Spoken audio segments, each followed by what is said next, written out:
Hello everyone, आज हम अपनी फिर एक बार हेडवर्ड क्लास 8 की जो ग्रामर है हमारी new grammar with a smile का एक और नया इंटरेस्टिंग चैप्टर करेंगे जो है हमारा chapter number 15 the kind of clauses. Kind of clauses की अगर बात करें तो एक बहुत ही इंटरेस्टिंग चैप्टर है हमारा। वैसे कि हमने क्लॉजेस के बारे में पढ़ रखा हुआ है कि क्लॉजेस क्या होते हैं, कैसे होते हैं। जैसे यहाँ पे अगर आप देख पा रहे हो, जैसे इन्होंने स्टार्टिंग में ही कुछ अंडरलाइन हमें करने को दे रखा है, तो पहले हम एक ओवरव्यू ले लेते हैं, उसके बाद मैं आपको समझाता हूँ। जैसे यहाँ पे देखो, यहाँ पे लिखा हुआ है underline part that can stand on their own. हमें क्या करना है, अंडरलाइन करना है जो अपने आप स्टैंड करता है। तो जैसे आप देख पा रहे हो इस सेंटेंस के दो पार्ट है, देखें एक पार्ट दे रखा है बिकॉज ऑफ द रेन, है ना, और दूसरा जो पार्ट हमें दिया हुआ है वो है we could not go to the fair. अब हमसे पूछा जा रहा है जो अपने आप अकेले स्टैंड कर पा रहे हैं। तो एक पार्ट को मैंने सर्कल किया हुआ है और एक को जो है मैंने यहाँ बॉक्स में हुआ। तो ये जो बॉक्स वाला जो पार्ट है, तो आप देख पा रहे हो we could not go to the fair. यहाँ पे क्या हो रहा है, ये सेंटेंस अपने आप में कंप्लीट सेंटेंस है। अगर मैं इस सेंटेंस को हटा दूं तो ये अपने आप में कंप्लीट सेंटेंस कहलाएगा। लेकिन अगर यहाँ पे ये वाला पर्टिकुलर पार्ट अब जब अगर आप देखोगे तो यहाँ पे क्या है, बिकॉज ऑफ द रेन, केवल रेन के कारण, ठीक है ना। तो ये अपने आप में एक मीन्स तो दे रहा है लेकिन कंप्लीट सेंस नहीं देता। लेकिन इससे अपना सेंस कंप्लीट करने के लिए इसे इस पार्ट पे डिपेंड होना पड़ेगा। तो जो पर्टिकुलर चीज मतलब जो पर्टिकुलर पार्ट उस सेंटेंस का अपने आप पे स्टैंड, अब खुद से स्टैंड करता है, उसको हम बोलते हैं हमारा इंडिपेंडेंट, है ना, इंडिपेंडेंट क्लॉज। और जो पर्टिकुलर जिससे जो डिपेंड रहता है उसको बोलते हैं इंडिपेंडेंट क्लॉज। बेसिकली इनको जो इंडिपेंडेंट होता है उसको मेन क्लॉज भी बोलते हैं, ठीक है। और इसको हमारा डिपेंडेंट क्लॉज बोला जाता है या सबऑर्डिनेट क्लॉज बोला जाता है, क्योंकि सबऑर्डिनेट कंजक्शन इसमें यूज हो रहे होते हैं। तो यहाँ पे कोऑर्डिनेट, यहाँ पे देखो अगर हम बात करें तो हमने बात की है प्रिंसिपल क्लॉज की, सबऑर्डिनेट क्लॉज की। प्रिंसिपल क्लॉज क्या होते हैं, जो खुद पे डिपेंड रहते हैं, एंड सबऑर्डिनेट क्लॉज क्या होते हैं, जो डिपेंडेंट क्लॉज होते हैं। उसके बाद में कोऑर्डिनेट क्लॉज एक यहाँ पे तीसरा जो हमारा क्लॉज बताया ना, सबऑर्डिनेट क्लॉज। सबऑर्डिनेट क्लॉज क्या है, बेसिकली जब हम अपने जैसे में कंजक्शन पढ़े थे तो हमारे तीन टाइप के कंजक्शन थे हमारे, कोऑर्डिनेट कंजक्शन, सबऑर्डिनेट कंजक्शन और कोऑर्डिनेट कंजक्शन। जो हमारे कोऑर्डिनेट कंजक्शन से ऐड होके बने, जैसे यहाँ पे एक सेंटेंस दे रखा है, my car had a puncture, मेरी कार में एक पंक्चर था, सो आई रीच ऑफिस लेट। दो अलग अलग सेंटेंसेस हैं। बेसिकली क्या हो रहा है, कंपाउंड सेंटेंस जो हमारे होते हैं उस पर भी हमारे दो हो जाते हैं। मतलब यहाँ पे क्या है, इंडिपेंडेंट क्लॉज, इंडिपेंडेंट क्लॉज। दो इंडिपेंडेंट क्लॉज को जोड़ने के लिए अगर यहाँ पे कोऑर्डिनेट कंजक्शन का यूज किया है तो उसे कोऑर्डिनेट क्लॉज में रखते हैं, ठीक है। तो ये so I reach the office late, ये जो पार्ट हो जाएगा वो क्या हो जाएगा, कोऑर्डिनेट कंजक्शन। बेसिकली यहाँ पे जैसे हमने सेंटेंस जब पढ़े थे तो ये क्या है, हमारे जो कंपाउंड सेंटेंस है। कंपाउंड सेंटेंस क्या होते हैं, जब कोऑर्डिनेट कंजक्शन से जब हम ऐड जो किसी सेंटेंस को ज्वाइन करते हैं तो हमारा कोऑर्डिनेट कंजक्शन कहलाता है, कंपाउंड सेंटेंस कहलाता है, ठीक है। तो यहाँ पे क्या हो रहा है कि तीसरा हमने जो पार्ट हुआ है कोऑर्डिनेट क्लॉजेस के बारे में बताया। यहाँ पे हमें एक्सरसाइजेस के बारे में बात की गई है। उसके अलावा हमसे कहा जा रहा है कि जो हमारे नाउन क्लॉज है, जो हम अपने क्लॉज वाले चैप्टर में पढ़ चुके हैं, नाउन क्लॉज क्या होता है, ठीक है, नाउन फ्रेज क्या होती है, फिर ठीक है। एंड देन अब की बात उसके बाद में कुछ एक्सरसाइजेस हमसे पूछी गई, जो एक्सरसाइज के लिए हम जो है बात करेंगे हमारे पीपीटी के ऊपर। यहाँ पे एग्जेक्टिव क्लॉज के बारे में बात की गई है। एग्जेक्टिव क्लॉज के रिगार्डिंग हमसे एक एक्सरसाइज भी पूछी गई है, एग्जेक्टिव क्लॉज क्या होते हैं। देखो बेसिकली एग्जेक्टिव क्लॉज क्या है, जो हमारे रिलेटिव क्लॉज होते हैं। रिलेटिव क्लॉज का मतलब है जो पर्टिकुलर विच, जैसे यहाँ पे लिखा हुआ है गीता के Ashok a belt which was made of leather. तो ये जो पर्टिकुलर पार्ट है ना, ये विच वाज, यहाँ पे विच क्या है, एक रिलेटिव कंजक्शन की तरह यूज कर रहा है, मतलब रिलेटिव प्रोनाउन की तरह यूज हो रहा है, relative which was made of the leather. तो ये जो पर्टिकुलर पार्ट होगा वो एग्जेक्टिव क्लॉज में होगा। तो एक छोटा सा ओवरव्यू लेने के बाद हम फटाफट से अपनी एक्सरसाइज की तरफ चलते हैं, और एक्सरसाइज में वन बाय वन आपको समझाता रहूंगा कि कौन सी चीज क्यों आई है, कैसे आई है और क्या इसका फंक्शन होता है, ठीक है। बेसिकली यहाँ पे जो है हमारी एक्सरसाइज काफी दे रखी हुई है, तो एक्सरसाइज हमारे पास कंटेंट ज़्यादा है तो हमें आसानी से समझ में भी आ जाएगा। यहाँ पे आप देख रहे हो ये जी के तक हमारी एक्सरसाइज हो गई है। तो चलते हैं हम फटाफट से पीपीटी पे और एक बार इनको सॉल्व करके देख लेते हैं कि हमारा जो चैप्टर नंबर 15 जो हमारा है वो कैसे क्या होने वाला है। तो चलते हैं पीपीटी पे। Now we are on the PPT and first of all I welcome you in your own channel पढ़ाई लिखाई। अगर आपको अब तक हमारा छोटा सा भी पार्ट अगर थोड़ा सा भी अच्छा लगा हो तो वीडियो को लाइक कर देना। पहली बार आए हो तो चैनल को सब्सक्राइब कर लेना, क्योंकि इस टाइप की वीडियोस आपको जो वैल्यूबल कंटेंट है वो सिर्फ आपको यही मिलता है। अब फटाफट से बात करते हैं हमारे पर्टिकुलर चैप्टर्स के बारे में, जो है चैप्टर नंबर 15 की जो एक्सरसाइजेज है। पहली जो एक्सरसाइज हमसे पूछी गई है वो बोला गया है हमसे कि मार्क द क्लॉजेज। अगर इसमें मेन क्लॉज आया हुआ है तो हमें एमसी लिख देना है, अगर सबऑर्डिनेट क्लॉज आया है तो हमें एससी लिखना है, और हमारा कोऑर्डिनेट क्लॉज अगर आया है तो हमें सीसी लिख देना है। तो फटाफट से हम सॉल्व कर लेते हैं। यहाँ पे लिखा है पहला sentence, Priya had a nice basket full of fruit which was I like more, है ना। तो यहाँ पे क्या है, मेन क्लॉज में इनको जो अगर हम रखेंगे तो ये हो जाएगा Priya had a nice basket full of fruit, और हमारा जो सबऑर्डिनेट क्लॉज में जाएगा वो होगा व्हिच आई लाइक मोस्ट। तो यहाँ पे हम दो कैटेगरीज में इसको डिवाइड कर देंगे। सेकंड सेंटेंस में केवल कोऑर्डिनेट कंजक्शन है, क्योंकि ये सिंपल से हमारा कंपाउंड कंजक्शन है जो बट से स्टार्ट हुआ। हमने देखा था हमारा कोऑर्डिनेट कंजक्शन आता है तो हमारा सबऑर्डिनेट क्लॉज हो जाता है। तो I wanted to play the Scrabble but my sister was keen on playing monopoly.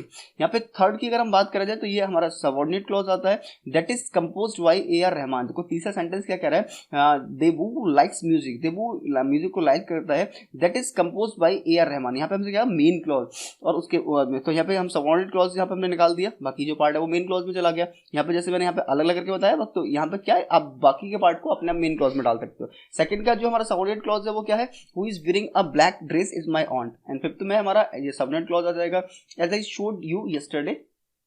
Six में हमारा कोऑर्डिनेट क्लॉज आएगा, क्योंकि आप देख रहे हो कि यहाँ पे फिर से हमारा वर्ड आ गया। जैसे मैंने यहाँ पे कोऑर्डिनेट जब हमने कंजक्शन पढ़े थे तो हमने एक एक्रोनियम देखी थी फैन वॉइस करके, FANVOYS। ये हमारी एक्रोनियम्स होती है, मतलब F स्टैंड करता है फॉर से, A स्टैंड करता है एंड से, N मतलब नॉर हो जाता है, B मतलब वट हो जाता है, ठीक है, O मतलब और होता है, Y मतलब यट होता है, और S मतलब सो। तो ये 7 हमारे कोऑर्डिनेट कंजक्शन होते हैं, तो उसमें से ये हमारा बट यहाँ यूज हो गया, ठीक है।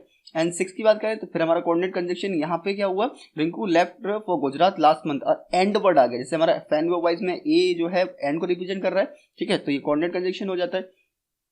फिर यहाँ पे क्या है, सबऑर्डिनेट क्लॉज आ गया, who came yesterday was Monu's brother. देखो जहाँ पे एससी है, बाकी के पार्ट को हम क्या एमसी में, बाकी के पार्ट को एमसी लिख देंगे, लेकिन जहाँ पे कोऑर्डिनेट या सीसी लिखा हुआ है वो हमारा पूरा का पूरा पार्ट जो है वो सबऑर्डिनेट क्लॉज में आ जाएगा, सॉरी कोऑर्डिनेट क्लॉज में आ जाएगा। नाइन्थ में क्या है, when the grain signal is given. Tenth हो जाएगा हमारा the he tried and tried again तो सक्सीड, क्योंकि यहाँ पे ये जो पर्टिकुलर एंड वर्ड यूज हो गया। 11th में यहाँ पे फिर से हमारा कोऑर्डिनेट क्लॉज आ जाएगा, I love cat but my sister, what word आ गया। 12th में क्या होगा, when he feels like it, ठीक है। तो ये फर्स्ट एक्सरसाइज हमारी कंप्लीट होती है। सेकंड हमारी एक्सरसाइज में बोला गया है हमसे, complete the following with the main subordinate और कोऑर्डिनेट क्लॉज। हमें इससे क्या है, सबऑर्डिनेट क्लॉज और मेन और कोऑर्डिनेट क्लॉज का यूज करके इन्हें कंप्लीट करना है। तो यहाँ पे हो गया, I wish I could travel the world, यहाँ पे सबऑर्डिनेट क्लॉज का यूज हमने किया। फिर हमने मेन क्लॉज का यूज किया, सी इज माई सिस्टर, ठीक है, सी इज माई सिस्टर, यहाँ पे सी वर्ड का हमने यूज कर लिया, यहाँ पे दोनों का हमें यूज करना है। आई love ice cream but it makes me cold, है ना, बट यहाँ पे केवल दिया हुआ था तो हमने यहाँ पे कर दिया, I love ice cream but it makes me cold. Fourth हमारा हो जाएगा सबऑर्डिनेट क्लॉज में, that he was not present in the meeting was a matter of concern. Fifth हो जाएगा subordinate clause, as long as you finish your work on time you can leave early.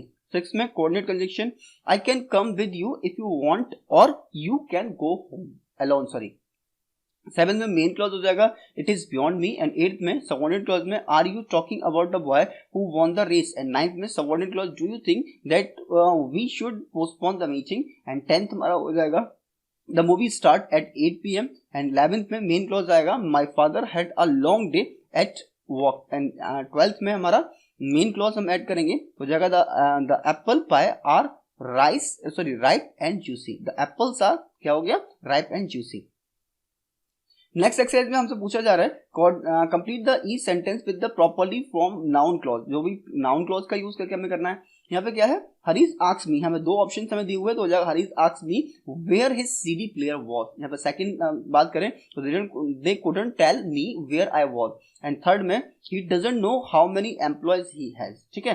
Fourth हमारा हो जाएगा, how tired we are is now important, how tired. Fifth होगा, what Ravi said was true. And six की अगर हम बात करेंगे तो हो जाएगा, we are not responsible for what our children do. And seventh में, is what they said about Priyanka true, and nobody can tell you what you should do. Ninth हो जाएगा, they wondered if he was from Thailand. And 10th हो जाएगा, the assistant showed us where we should leave our bags, ठीक है। हमारी जो next exercise है, यहाँ पे लिखा हुआ है, complete the sentence with the correct option. हमें ऑप्शंस करेक्ट है, यहाँ पे लिखा हुआ है, last week our cat gave birth to a litter of kitten but we didn't know where is our cat was, our cat is, was our cat. यहाँ पर sentence जो हमारा होगा क्या हो जाएगा, वेयर आवर कैट वाज। हमारा second में अगर हो जाएगा, now our cat is home again and we can't believe that she has so many kitten. And next में थर्ड वाले पार्ट में, you can't imagine how cute they are. And fourth में, the kittens are so noisy that I can hardly hear what you are saying. Fifth हमारा हो जाएगा, my father said that we shouldn't try to keep them all. And अगर हम 6 के वाले की बात करें तो बेसिकली देखो यहाँ पे क्या हुआ है, थोड़ी सी मिस्टेक मुझसे हो गई है, क्योंकि क्वेश्चन हमारा 6 है और ये जो हम ऑटोमेटिक जो नंबर फिल करते हैं इसमें 1 इसने ले लिया है, नेक्स्ट पेज पे आ गया है ना ये चीज। तो यहाँ पे इसको आप कंसीडर करेंगे 6 में, तो ये 6 हो जाएगा। The cat belongs to my sister so my father insist that she must offer them to adoption. And 7th की बारे 7th हो जाएगा, he told us not to be sad and that it was better for everyone। and 8th में हमारा होगा, my sister needed to find new homes for them but she didn't know whom she should ask। and 9th हमारा हो जाएगा, she decided that she should post some notice around the neighborhood। and हमारा 10th जो हो जाएगा, never drop by just to take a look, everyone picked up the one day light। ठीक है। And हम नेक्स्ट एक्सरसाइज के बारे में बात करें तो ये देखो, चूज द करेक्ट ऑप्शन और ऑप्शंस टू कंप्लीट सेंटेंस। हमें इन ऑप्शंस का यूज करके इन सेंटेंस को कंप्लीट करना है। बेसिकली सम सेंटेंस में have more than one correction, हो सकता है किसी एक में एक से ज्यादा करेक्शन हो। तो पहले में हम हु का यूज करेंगे, Manish is the boy who save, क्योंकि यहाँ पे क्या हो रहा है, जब हम किसी पर्टिकुलर किसी पर्सन के बारे में बात करते हैं तो हु या दैट का यूज करते हैं। ठीक है। यहाँ पे क्या है, इज कम्प्लीटली वेल्ड। यहाँ पे जो वेल्ड वर्ड आया है उसको जैसे गंजा जो इसे हिंदी में कहते हैं उसको वेल्ड कहते हैं। The food which see wind looks well, जब किसी थिंग के बारे में बात आती है तो हम विच का यूज करते हैं, इसलिए हमने यहाँ पे विच का यूज किया। The bat is the only mammal, जो वेट है वो केवल एक ऐसा मैमल है यहाँ पे दैट कैन फ्लाई। अब यहाँ पे कोई अगर किसी पक्षी के बारे में आए, एनिमल के बारे में बात आए तो हम यहाँ पे विच और दैट दोनों वर्ड यूज कर सकते हैं, लेकिन पर्सन के लिए केवल हु वर्ड यूज करते हैं। 4th के बारे में, look that is the singer whose mother, whose का मतलब जिसकी जो मदर है, is from my home town, जिसकी माँ मेरे टाउन से है। एंड 5th की बारे में बात करें तो यहाँ पे वट जो हमारा दैट हो जाएगा, I don't like the animal that jumps on me. यहाँ पे 6 की बारे में बात करेंगे तो हु हो जाएगा करेक्शन में, 7th में हमारा विच हो जाएगा, 8th में हुज हो जाएगा एंड 9th में फिर से हमारा हु हो जाएगा। तो ये हमारी एक्सरसाइज कंप्लीट हो जाती है। नेक्स्ट एफ वाली जो एक्सरसाइज हमसे पूछी जा रही है वो जब कहा जा रहा है combine each of the following pairs sentence by using the adjective clause. यहाँ पे एग्जेक्टिव क्लॉज को हमें का यूज करके कंबाइन करना है। So the girl who looked very pail was frightened, she was sitting in the emergency room which was very crowded, and 3rd the nurse to whom she called out was nearby, and 4th the nurse who called the doctor, he came immediately, and 5th the doctor who the woman looked very worried asked her to lie down, and 6th हमारा होगा, the nurse gave the patient an injection which made her go to sleep। And हमारी जी वाली जो exercise हमसे पूछी जा रही है, कहा जा रहा है हमसे underline the adjective clause. Exact को अंडरलाइन को हम एग्जेक्टिव क्लॉज को अंडरलाइन करना है। जैसे आपने देखा था एग्जेक्टिव क्लॉज हमारे क्या होते हैं, एग्जेक्टिव क्लॉज बेसिकली वो होते हैं जो रिलेटिव क्लॉज से स्टार्ट होते हैं। तो यहाँ पे देखो, यहाँ मैंने इसको थोड़ा सा रेड किया हुआ है, तो ये जो पर्टिकुलर पार्ट है वो क्या हो जाएगा, अंडरलाइन आप कर सकते हो। ठीक है। Who stayed abroad, and second में हमारा that is lying on the table, और हमें ये भी बताना था, हमें इस बात में ये भी था ना, place a missing comma if they are non defining clause. तो यहाँ पे क्या है, ये नॉन डिफाइनिंग क्लॉजेज है। ठीक है। और ये भी है, ये हमारा डिफाइनिंग क्लॉजेज है, दैट इज लाइंग। और ये जो है यहाँ पे ये विच आई गेव हर, ये डिफाइनिंग क्लॉज में चला जाएगा। ठीक है। एंड 4th हमारा we went to garden which was beautiful flower, इस पे हम अंडरलाइन करेंगे, डिफाइनिंग क्लॉज है हमारा। एंड 5th हमारा मैं ये हु वाज द विनर हो जाएगा। एंड 6th हमारा ये है who is sitting on the last bench. तो ये हमारे क्या है, बेसिकली एग्जेक्टिव क्लॉज है। और इसके आगे मैंने ये भी आपको बता दिया है कि ये डिफाइनिंग क्लॉज डिफाइनिंग है या नॉन डिफाइनिंग है। ठीक है। अब हम नेक्स्ट के बारे में बात करते हैं। नेक्स्ट में हमसे कहा जा रहा है give the example of sentence, हमें सेंटेंस के एग्जांपल देने हैं which contain the adjective clause, जिसमें एग्जेक्टिव क्लॉज हो which may be either defining और नॉन डिफाइनिंग हो, या तो डिफाइनिंग हो सकते हैं या नॉन डिफाइनिंग। तो पहला हमने यूज किया my friend who is a doctor recommended a medicine, ये नॉन डिफाइनिंग है। अब अगर इसका डिफाइन हम करें, the doctor who treated me yesterday was very kind, मैंने कहा दोनों सेंटेंस को हमने वो करा। एंड सेकंड में the car which is park outside belongs to my neighbour, ये नॉन डिफाइनिंग है। तो the car which won the race was red, ये डिफाइनिंग हो जाएगा। एंड थर्ड में the book which I word yesterday is very interesting, ये non defining हो गया। And the book which is on the shelf is mine, ये defining हो जाएगा। And my sister who is an artist, मेरी सिस्टर जो आर्टिस्ट है, पेंट द ब्यूटीफुल पोर्ट्रेट, ये नॉन डिफाइनिंग है। The artist who won the prize is my cousin, ये डिफाइनिंग हो जाएगा।